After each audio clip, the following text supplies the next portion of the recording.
They don't have the money for this treatment. Insurance will cover minuscule amount, nothing really. So Hank offers it. Now, if you think about how Walter sees Hank, he's got a lot of pride and ego, Walter does, and he is not taking money from Hank. And so he thinks he's going to figure something out, but it's not that, right? So they don't have the financials to deal with this. The relationship between Walter and his family, the family systems, they're cohesive. They can talk about things, but the things they talk about are basic things. Walter Sr. doesn't talk about his disappointment in his life or how he's bored. He's, that kind of thing. But they do talk, and they are somewhat flexible. However, he is not being flexible on this issue, right? They have a doctor who's given them the information. They've been to the medical people. But right now, at this point, they don't know what to do. So resource-wise, they just don't have a lot. They've used what they have. Walter also has friends, the ones that got the Nobel Prize with them and actually got the money and the credit.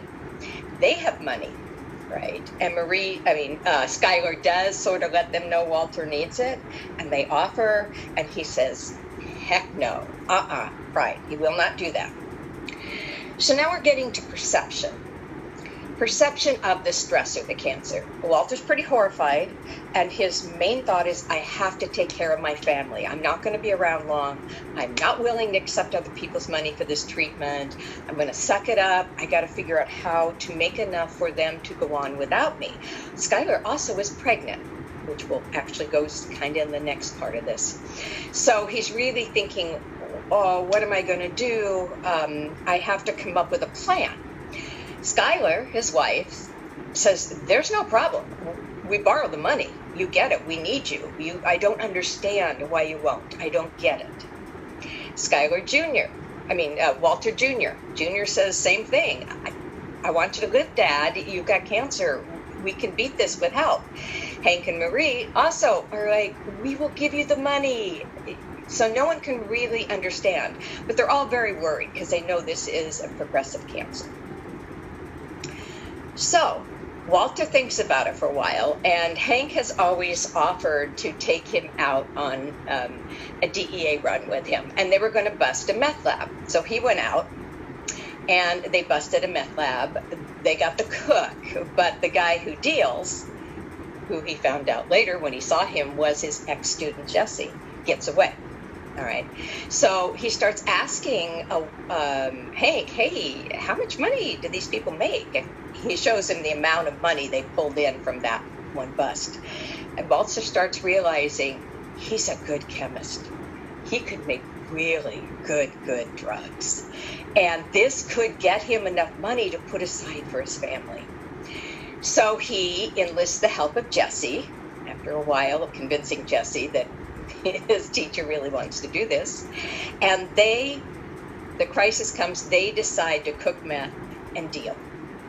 And for them, cooking meth and dealing, going from a mild-mannered chemistry teacher, no drama life, to everything that a drug dealer and cooking meth involves.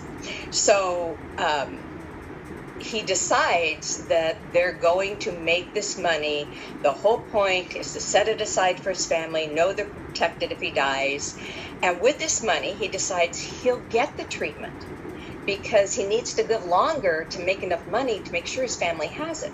So he's getting the treatment, okay? So he's able to do that, and he's dealing drugs. Jesse's doing the fronting for him, but that doesn't last long. I mean, they're both in this, and he is an amazing cook. Okay, so we're going to go to the second half. We've now had the crisis. We're going post-crisis, the pile-ups. Okay, well, the pile-ups from this crisis, they are now in a new world, he and Jesse. With people that don't play nice and have guns. Yeah, so their life has really changed. One of the pile-ups is a normative transition because Skylar's pregnant. Okay, so that's an added piece to him and an added incentive. He needs more money. It's not enough, right? So resources in terms of their family system. Well, let's stay with pile-ups for a minute. He has to acquire a place to cook because you can't just do it in your garage. There's a smell and you'll get busted. And his brother-in-law is a DEA agent, so he has to do this on the sly. So they invest what little he has in a motor home. They have to procure all the things. He's a chem teacher. He can steal from his own lab, right? So they have a variety of things they have to do in terms of creating this. Resources, we're going to look at them again. Well, now we got some money coming in. We got lots of money coming in. Where do we hide the money? And how do we deal with this? The family system. He now has to lie to Skylar. She doesn't know, and he doesn't want the family to know what he's doing, obviously. So now, where they used to talk and be close, he disappears for periods of time. He lies and says he's going to visit his mom when he's doing a whole weekend cook somewhere out in the desert, right? New Mexico somewhere. They're getting further apart. She feels it. She doesn't understand it. At one point, she thinks he's having an affair. They're starting to not be cohesive. They're not being real flexible because there's just so much dishonesty going on. And he's trying to protect them from all of the fallout and everything that's happening. Okay.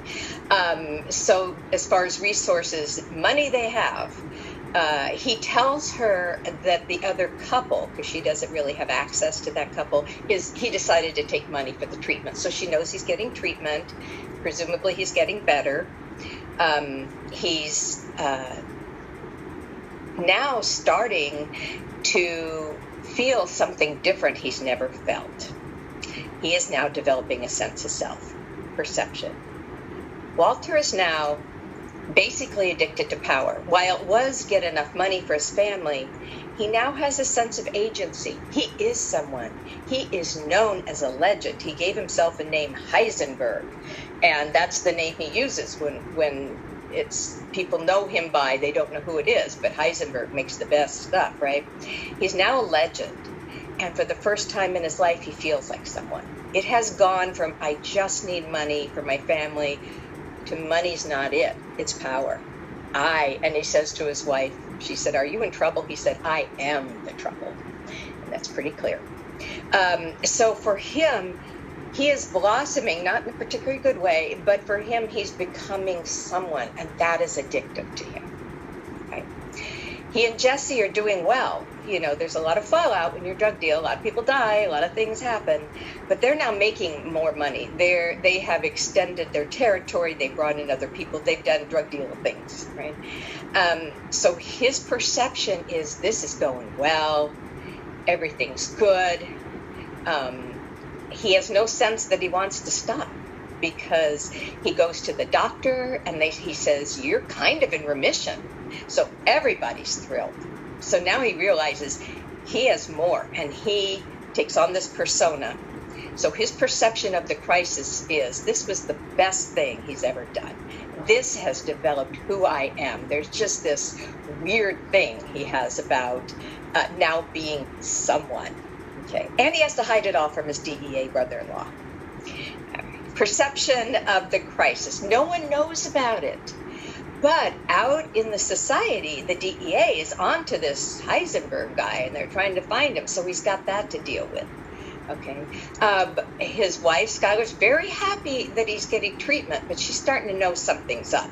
And at some point, he has to let her in on it. She's pretty horrified at that point, but she doesn't know what else to do, and so she does some money laundering for him, and she actually gets involved in a way she didn't want to get involved. Okay, and so this thing just gets bigger and bigger and more out of control. And bonadapt or maladapt, because remember the perception was of the crisis as his getting into this. The perception now is, maladapt, bonadapt, the family maladapts. At some point, they want nothing to do with him, right? His brother-in-law gets killed. He tried to save him. It didn't work. They think it's his fault. They want nothing to do with him. So he's lost his family. The family themselves, the wife and the son, are sort of huddled together trying to make do with what they can. And his life really doesn't become anything he wants it to be, let's just say. So that is the maladapt, bonadapt. They definitely maladapt. No one comes out better for what's happened. This family unit is not better. She and her son are close, and the baby girl. And he has made a way for, they said they wouldn't take any money. He's made a way for them to get it accidentally. There's some process, so he knows they'll be all right. But as far as they go, no. So their coping in the beginning was, they did very minimally what they needed to do. He was in charge of saying, no, he didn't want treatment. No. He had other ideas. They didn't push it because it's really hard to push him. He's a bit of a block. And the coping style at the end, for a long time, she just tolerated. And finally she drew a line and said, no, we're out of here. You can't be with us. And so she stepped up and made changes she needed to make. Yeah. So that is that part. Now we'll look at, after you get done with all the ABCX model, and I know I didn't do this justice, but it's really hard to do.